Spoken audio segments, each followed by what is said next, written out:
అధ్యాయం 27. దీని తరువాత అతను ప్రజలలో 3,00,000 మందిని సిద్ధం చేసుకొని అమోరీయులతో యుద్ధం చేయడానికి బయలుదేరాడు. మరియు మొదటి రోజున 8,00,000 మందిని చంపాడు.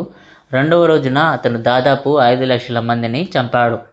మూడవ రోజు వచ్చినప్పుడు కొంతమంది ప్రజలు సేనేజును చెడుగా మాట్లాడి ఇలా అన్నారు: చూడు, సేనేజు ఒక్కడే తన ఇంట్లో తన భార్యతో తన ఉపపత్నులతో పడుకొని మన శత్రువుల ముందు మనం నాశనం అయ్యేలా మనల్ని యుద్ధానికి పంపుతున్నాడు. సేనేజు సేవకులు విని అతనికి ఆ వార్త తెలియజేశారు. మరియు అతను 50 మంది అధిపతిని ఆజ్ఞాపించాడు. మరియు అతను వారిలో 37 మందిని తీసుకువచ్చాడు. వారి పేర్లు ఇవి: లే, ఊజు, బేతులు, ఏఫాలు, దెల్మా, అనాఫు, దేశాకు, బేసాకు, గేతేలు, అనాయేలు, అనాజేము, నోవాకు, సెహెకు, బోయకు, ఓబాలు, యాబాలు, ఏనాతు, బేతు, జేలూతు, ఎఫోరు, ఎజెత్, దేశాపు, అబిదాను, ఏసర్, మోయాబు, దూజల్, అజాతు, పేలాక్, ఇగాతు, జోపాల్, ఎలిసోర్, ఏకార్, జబాత్, సెబాత్, నెసాక్, జెరే, కేనేజ్ ఆజ్ఞాపించినట్లు 50 మందికి అధిపతి వారిని విడిపించినప్పుడు కేనేజ్ ఇలా అన్నాడు: యెహోవా నా ద్వారా తన ప్రజలకు రక్షణ కల్పించినప్పుడు నేను ఈ మనుషులను శిక్షిస్తాను. మరియు కేనేజు 50 మందికి అధిపతిగా ఆజ్ఞాపించి, వెళ్ళి నా సేవకులలో 300 మందిని అంతమంది గుర్రాలను ఏర్పరచుకో. నేను యుద్ధానికి వెళ్ళే సమయం గురించి ప్రజలలో ఎవరికి తెలియనివ్వకు. అమోరీయుల శిబిరం ఎక్కడ ఉందో చూడటానికి సేనేజు దూతలను వేగుల వారిని పంపాడు. ఆ దూతలు వెళ్ళి వేగు చూసి అమోరీయుల శిబిరంలోని వారు ఇజ్రాయేళ్లతో యుద్ధం చేయడానికి రావాలని ఆలోచిస్తూ రాతి బండల మధ్య కదులుతున్నట్లు చూశారు. ఆ దూతలు తిరిగి వచ్చి ఈ మాట అతనికి చెప్పారు: రాత్రికి సేనేజు లేచి తనతో పాటు 300 మంది గుర్రపు సైనికులతో కలిసి తన చేతిలో బాకా పట్టుకొని ఆ 300 మందితో కలిసి దిగడం మొదలుపెట్టాడు.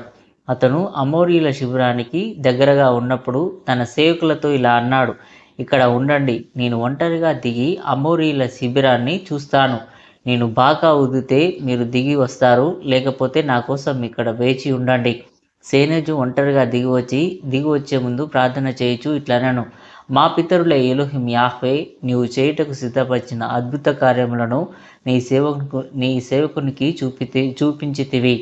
అంత్యదినములలో నీ నిబంధన ద్వారా ఇప్పుడు నీ సేవకునికి నీ అద్భుతములలో ఒకదాన్ని పంపుము. అప్పుడు నేను నీ విరోధులను జయించెదను. వారు అన్ని జనములను నీ ప్రజలను ఎలోహిం సైన్యం యొక్క సమూహం ద్వారా కానీ గుర్రపు సైనికుల బలం ద్వారా కానీ విడిపించడని తెలుసుకొందురు. వారు ఈ దినమున నీవు నాకు చేయు రక్షణ సూచనను లేదా గుర్రపు సైనికులు మరియు ప్రభువా, ఈ దినమున నీవు నాతో రక్షణ సూచనను చేయుదు అని గ్రహించిరి.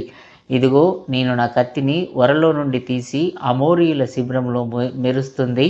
మరియు అమోరీయులు నేను సేనేజు అని గ్రహించినట్లయితే నీవు వారిని నా చేతికి అప్పగించావని నాకు తెలియను. కానీ వారు అది నేనే అని గ్రహించకపోతే అది మరొకటి అని అనుకుంటే నీవు నా మాట వినలేదని నా శత్రువులకు నన్ను అప్పగించావని నాకు తెలుస్తుంది. కానీ నేను నిజంగా మరణానికి అప్పగించబడితే నా దోషముల కారణంగా ప్రభువు నా మాట వినలేదని నా శత్రువులకు నన్ను అప్పగించాడని నాకు తెలుస్తుంది.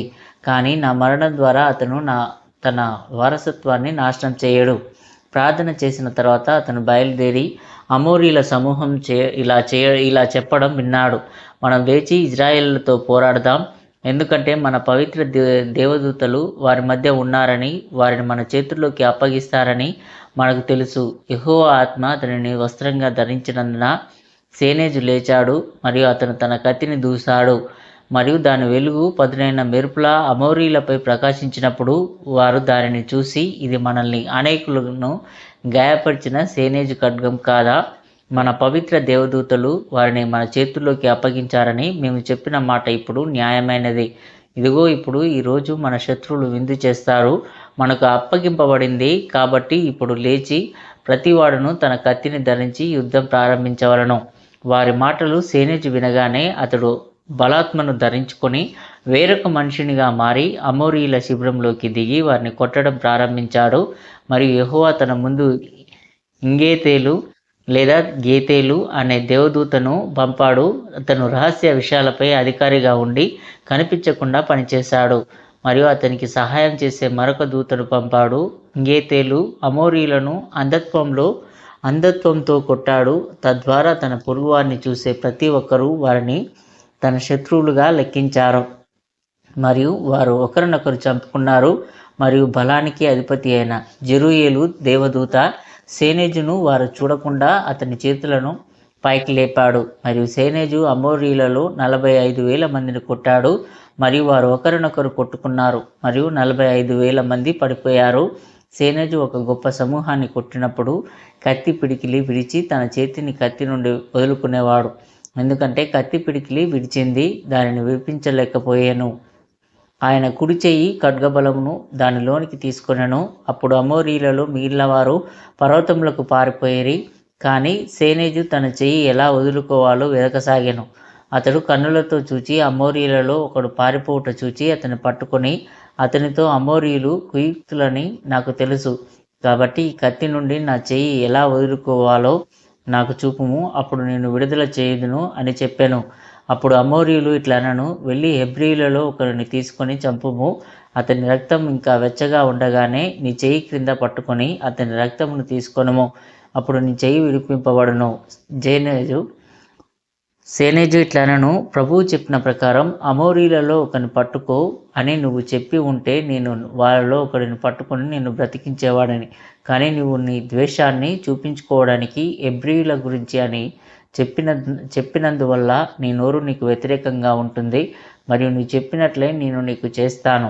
అతను ఇలా చెప్పినప్పుడు సేనేజు అతన్ని చంపాడు.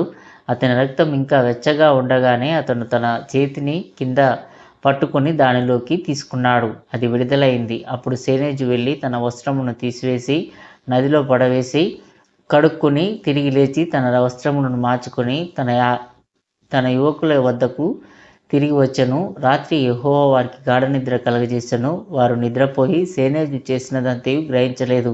సేనేజు వచ్చి వారిని నిద్రలేపి వారిని మేల్కొల్పిరి. వారు అతనిని కన్నులతో చూచి పొలము శవములతో నిండి ఉండుట చూచి ఆశ్చర్యపడి ప్రతివాడును తన పొరుగువారిని చూచెను. సేనేజు వారితో ఇట్లనను, మీరు ఎందుకు ఆశ్చర్యపడుచున్నారు? యెహోవా మార్గములు మనుషుల మార్గముల వలన జనసమూహములకు విజయం కలుగును, గాని దేవుడు నియమించిన దానిని ఆయన నియమించిన మార్గం వలననే జయం కలుగును. కాబట్టి దేవుడు నా చేతులతో ఈ ప్రజలకు విమోచన కలగజేయవలనని కోరితే మీరెందుకు ఆశ్చర్యపడుచున్నారు? లేచి ప్రతివాడును మీ కత్తులను ధరించుకొనుడి మరియు మన సహోదరుల యొద్దకు వెళ్ళుదాం. సేనేజు చేసిన రక్షణను ఇజ్రాయేలీలందరూ వినినప్పుడు ప్రజలందరూ ఏక మనస్సుతో అతనిని ఎదుర్కొనుటకు బయలుదేరి వచ్చి నిన్ను తన జనుల మీద అధికారిగా నియమించి తాను నీతో చెప్పిన సంగతులు నమ్మకమని చూపించిన ప్రభువు ఎలోహిం యాహ్వే స్తుతింపబడునుగాక. మేము మాట ద్వారా విన్న దానిని ఇప్పుడు మన కన్నులతో చూస్తున్నాం. దేవుని వాక్కు కార్యం ప్రత్యక్షమై ఉన్నది అని చెప్పుకొనిరి. మరియు సేనేజు వారితో, మీ మాట అడగండి అన్నాడు. సహోదరులారా, వారు నాతో కలిసి యుద్ధంలో ఎంతగా కష్టపడ్డారో వారు మీకు తెలియజేయాలి. అప్పుడు అతనితో ఉన్నవారు ఇలా అన్నారు, ప్రభువు జీవంతోడు మేము పోరాడలేదు, ఏమీ తెలియదు. మేము మేల్కొన్నప్పుడు మాత్రమే పొలము శవాలతో నిండి ఉంది. మరియు ప్రజలు ఇలా జవాబిచ్చారు, ప్రభువు తన ప్రజలకు విమోచనను నియమించినప్పుడు ఆయనకు జనసమూహం అవసరం లేదు, పవిత్రీకరణ మాత్రమే అవసరమని ఇప్పుడు మాకు తెలుసు.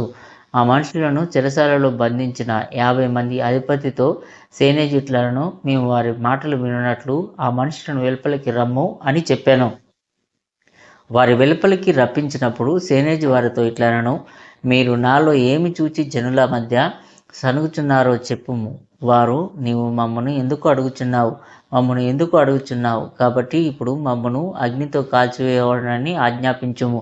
ఎందుకంటే మనం ఇప్పుడు చెప్పిన ఈ పాపం నిమిత్తం కాదు, పూర్వం తమ పాపములలో కాల్చబడిన ఆ మనుషులు పట్టబడిన ఆ పాపం నిమిత్తమే చనిపోతుంది. అప్పుడు మనం వారి పాపమునకు సమ్మతించి మన ప్రజలు మనలను గ్రహించకపోదురేమో అని చెప్పి ప్రజల నుండి తప్పించుకున్నాం. కానీ ఇప్పుడు మనం బహిరంగ ఉదాహరణగా నిలిచి ఉన్నాము.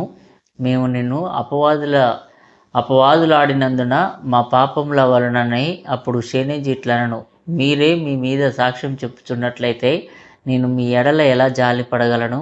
అప్పుడు షేనేజు వారిని అగ్నితో కాల్చివేసి వారి బూడిదను వారు పాపుల సమూహమును కాల్చిన చోట అనగా పీషోను వాగులో చేయవలనని ఆజ్ఞాపించెను. షేనేషు తన జనులను 57 సంవత్సరములు ఏలెను. అతని దినములన్నీ అతని శత్రువులందరికీ భయం కలిగెను. అదిశూచీలు అమోరీయులు శత్రువులు ఫిలిస్తీయులు. అల్లోఫిలి కాని అమోరీయులు వారి విగ్రహాల గురించి చాలా చెప్పబడింది. ఈ మధ్యకాలంలో పిలో దృష్టిని ఆకర్షించినట్లు అనిపిస్తుంది. ఎలిసోరును 2 విభజించకపోతే నేను మాన్యుస్క్రిప్టుల నుండి 36 పేర్లను మాత్రమే తయారు చేయగలను. 2 సమూయేలు 23:10లో పరాక్రమముతోడైన ఎలియాజరు చెయ్యి వలె కేనాజు చెయ్యి అతనికి కత్తి అంటుకుంది. ఒక పబ్లిక్ ఉదాహరణ ట్రాన్స్డక్టి. పాత లాటిన్ బైబిల్ సంస్కరణలో ట్రాన్స్ డ్యూకో అని సూచిస్తుంది.